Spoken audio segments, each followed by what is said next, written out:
बिस्मिल्लाहिर्रहमानिर्रहीम। अस्सलाम वालेकुम डियर स्टूडेंट्स, आज हम कोवलेंट कंपाउंड्स की प्रॉपर्टीज को डिस्कस करेंगे।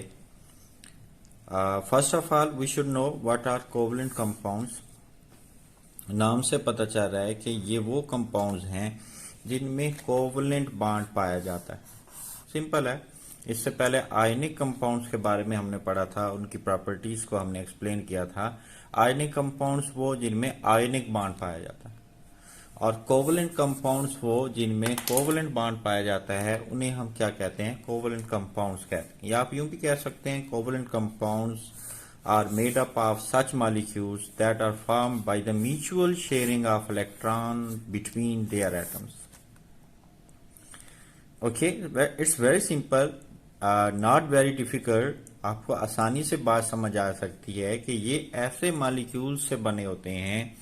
मिसाल के तौर पर वाटर जो है एक कोवलेंट कंपाउंड है, और इस कोवलेंट कंपाउंड के जो मॉलिक्यूल्स हैं, जितने भी मॉलिक्यूल्स होते हैं, ये इनके एटम्स के दरमियान म्यूचुअल शेयरिंग से जो बॉन्ड बनता है, उस बॉन्ड को क्या कहते हैं? कोवलेंट बॉन्ड कहते हैं। यानी ये एटम्स आपस में कैसे जुड़े, इन्होंने म्यूचुअल शेयरिंग की इलेक्ट्रॉन्स की, और जो रिजल्टिंग बॉन्ड है वो क्या कहलाता है? Covalent bond. और कोवलेंट बॉन्ड की मौजूदगी की वजह से ऐसे कंपाउंड्स को हम क्या कह रहे हैं जी? कोवलेंट कंपाउंड्स कह रहे हैं। एक दफा फिर दोहरा देता हूं, covalent compounds are made up of such molecules which are formed by the mutual sharing of electron between their atom. और ये जो म्यूचुअल शेयरिंग से जो बॉन्ड बनता है, उस बॉन्ड को क्या कहते हैं? कोवलेंट बॉन्ड कहते हैं। अच्छा, ये जो बॉन्ड है ये किस किस टाइप के एलिमेंट्स के दरमियान बनता है? Such type of bonds are made up of two और मोर नॉन मेटल्स। ठीक है, ये नॉन मेटल्स के दरमियान ये बनता है। This bond is form between two और मोर नॉन मेटल्स। जैसे हाइड्रोजन मॉलिक्यूल के अंदर दो नॉन मेटल हैं। हाइड्रोजन जो है खुद नॉन मेटल है, तो इसके दोनों एटम जो हैं आप कह सकते हैं नॉन मेटल है। इसमें हाइड्रोजन भी नॉन मेटल है, सल्फर भी नॉन मेटल है, ऑक्सीजन भी नॉन मेटल है। तो कोवलेंट कंपाउंड ज्यादातर टू और मोर नॉन मेटल्स से क्या होते हैं? कंपोज होते हैं, कंसिस्ट करते हैं। अब इनकी प्रॉपर्टीज में सबसे पहले बेटे हम फिजिकल स्टेट को डिस्कस कर लेते हैं। पॉइंट बना के इसको ज़हनशी करने की कोशिश करेंगे। फिजिकल स्टेट में आप जानते हैं, क्योंकि कोवलेंट जो बॉन्ड है ये वीकर बॉन्ड होता है, आप जानते हैं पहले से, as compare to ionic bond. ठीक है, याद रहेगी ये बात। क्या बताया मैंने? कोवलेंट बॉन्ड, वैसे तो केमिकल बॉन्ड्स को जनरली, केमिकल बॉन्ड्स के अंदर जो है कोवलेंट बॉन्ड भी आता है, आयनिक बॉन्ड भी आता है। ये दोनों बॉन्ड्स आते हैं, आयनिक भी और कोवलेंट भी।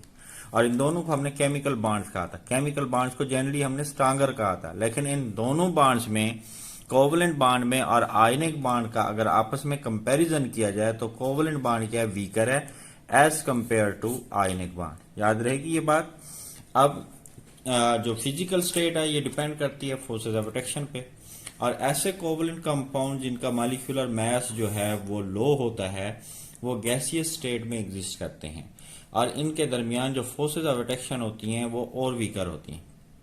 और यही वजह है कि इनकी फिजिकल स्टेट क्या होती है? ये गैसियस फॉर्म में एग्जिस्ट करते हैं। Those covalent compounds which have high molecular mass they exist in solid state. सबसे पहले पॉइंट में फिजिकल स्टेट बताया, जिनका मॉलिक्यूलर मास लो वो गैसियस स्टेट में एग्जिस्ट करते हैं, जिनका मॉलिक्यूलर मास जो है वो हाई वो सॉलिड स्टेट में एग्जिस्ट करते हैं।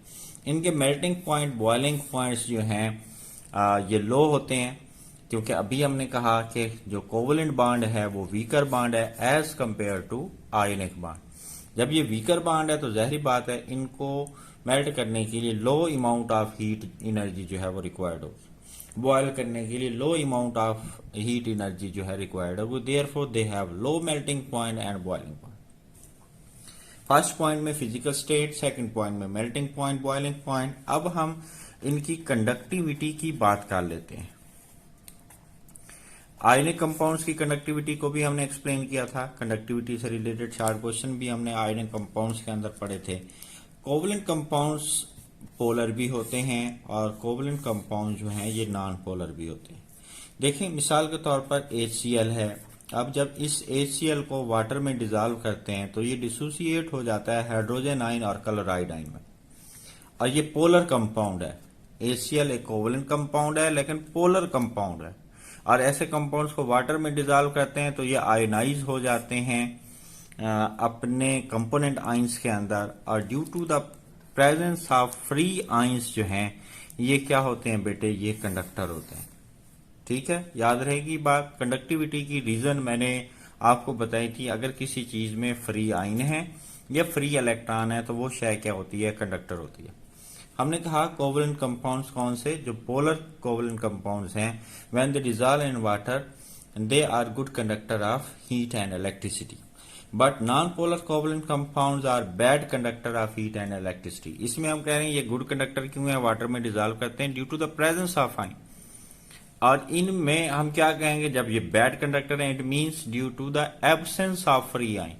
इनमें आयन ना होने की वजह से चाहे वाटर में भी डिसॉल्व कर देते हैं, पहले तो ये डिसॉल्व नहीं होंगे, नॉन पोलर वाटर में डिसॉल्व नहीं होता, और ये फ्री आयंस प्रोड्यूस नहीं करते, इसलिए ये bad conductor of heat and electricity. एक दो प्रॉपर्टीज और हैं बेटे, बड़ी सिंपल सी हैं। अब हम सॉल्युबिलिटी को डिस्कस कर लेते हैं। इस पॉइंट के अंदर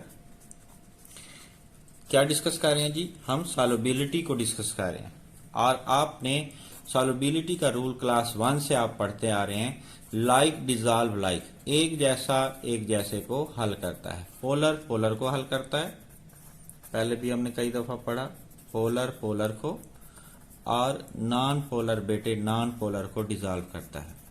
ये रूल याद रहेगा, एक जैसा एक जैसे को, पोलर पोलर को, नॉन पोलर नॉन पोलर को। पोलर में नॉन पोलर सब्सटेंस डिसॉल्व नहीं होगी, नॉन पोलर में पोलर सब्सटेंस डिसॉल्व नहीं होगी। ये बात ज़हन-नशीं कर लें। अब आप गौर करें, वाटर जो है ये पोलर कंपाउंड है, जबकि कोवलेंट कंपाउंड्स जो हैं ज्यादातर क्या होते हैं, नॉन पोलर होते हैं। इसलिए हम जनरली कह रहे हैं, जनरली कह रहे हैं they are insoluble in water. लेकिन कुछ ऐसे भी हैं कुछ कोवलेंट कंपाउंड्स जो पोलर होते हैं, जैसे lower alcohols, lower carboxylic acids हैं, वो वाटर में सॉल्युबल भी होते हैं। बहरहाल क्योंकि हम जनरल बात कर रहे हैं तो ये इनसॉल्युबल होते हैं जी in water, but they are highly soluble in organic solvent, non aqueous solvents. Organic solvent कौन कौन से हैं, बेंजीन है, ईथर है, अल्कोहल है, एसीटोन है, ये याद किए जा सकते हैं, इनको याद कर लें बेटे। Insoluble, they are generally insoluble in water, they are usually insoluble in water but they are soluble in organic solvent or non-aqueous solvent। ये नॉन एक्वस है। एक्वस वाटर वाले, वाटर को कहते हैं, वाटर जब सॉल्वेंट के तौर पर यूज होता है तो उसे एक्वस सॉल्वेंट कहते हैं। ठीक है जी। नॉन एक्वस सॉल्वेंट कौन कौन से हैं, ये बेंजीन है, ईथर है, अल्कोहल है, एसीटोन है, या नॉन एक्वस सॉल्वेंट्स है, इनमें ये सॉल्युबल है। और ऐसे कोवलेंट कंपाउंड्स जिनके मॉलिक्यूल्स लार्ज होते हैं और ये 3 डायमेंशनल कोवलेंट बॉन्डिंग करके क्रिस्टल्स बनाते हैं, तो ऐसे कंपाउंड बेटे स्टेबल होते हैं, हार्ड होते हैं। जब स्टेबल और हार्ड हैं, स्टेबिलिटी ज्यादा है, और इसलिए आपको पता है हार्ड चीज का मेल्टिंग पॉइंट, बॉइलिंग पॉइंट ज्यादा होता है। जब स्टेबल और हार्ड हैं तो इनके मेल्टिंग पॉइंट, बॉइलिंग पॉइंट भी हाई हो। अच्छा, इसमें एक एग्जांपल मैं आपके साथ शेयर कर देता हूं, आपकी बुक में नहीं है। जो डायमंड है ना, डायमंड ये भी कोवलेंट कंपाउंड है। ठीक है, डायमंड के अंदर हर carbon atom 4 other carbon atom के साथ टेट्राहीड्रली बॉन्डेड होती है।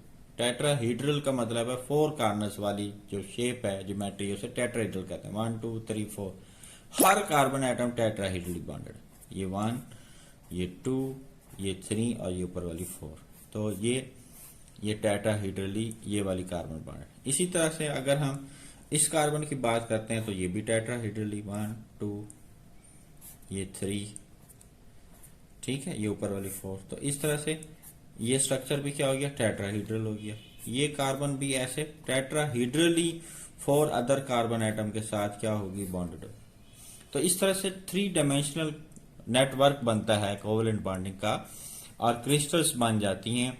और ऐसे कोवलेंट कंपाउंड जो 3 डायमेंशनल नेटवर्क करते हैं कोवलेंट बॉन्डिंग की, या 3 डायमेंशनली कोवलेंट बॉन्डिंग करते हैं और क्रिस्टल्स बना देते हैं, ऐसे कोवलेंट कंपाउंड स्टेबल होते हैं, आप डायमंड की ही एग्जांपल ध्यान में रख लें, स्टेबल है, हार्ड है और इसका मेल्टिंग पॉइंट, बॉइलिंग पॉइंट बहुत हाई है।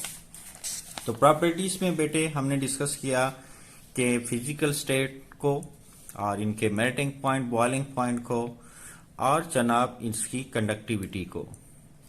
कंडक्टिविटी के अलावा सॉल्युबिलिटी को डिस्कस किया कि ये वाटर में इनसॉल्युबल हैं यूजुअली, बट सॉल्युबल हैं in organic solvents like this and this. और ऐसे कोवलेंट कंपाउंड जिनके मॉलिक्यूल्स लार्ज होते हैं, 3 डायमेंशनल नेटवर्किंग करते हैं, कोवलेंट बॉन्डिंग करते हैं और क्रिस्टल्स बना देते हैं, ऐसे कंपाउंड स्टेबल, हार्ड और इनके melting point, boiling point high होते हैं। बेटे उम्मीद है आपको ये लेक्चर समझ आया।